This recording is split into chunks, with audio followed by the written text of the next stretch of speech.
তেঁতুলিয়ার রাস্তাঘাট কীরকম সুন্দর আমি আপনাদেরকে এখন সেটা দেখাবো। এই গেট থেকে বেরোলাম।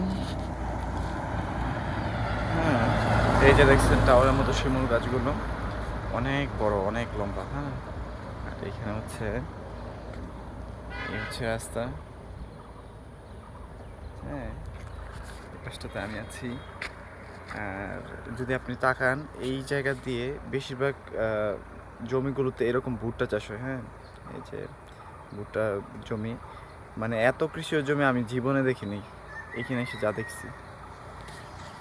তাছাড়াও এইদিকে হচ্ছে আপনার লোকবসতি অনেক কম।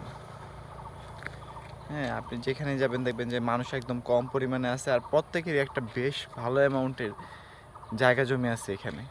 মানুষের আপনি দেখবেন যে এখানে ভ্যান দিয়ে মানুষ চলাচল করে বেশিরভাগ সময়।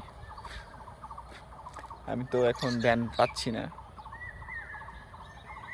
আচ্ছা, ইনশাল্লাহ পরে একটা জায়গায় দেখাবো। না, এই ছিল আজকের একটা ছোট তেঁতুলিয়া সম্পর্কিত একটি তথ্য, যেটা বাংলাদেশের এক প্রান্ত বা শেষ প্রান্ত।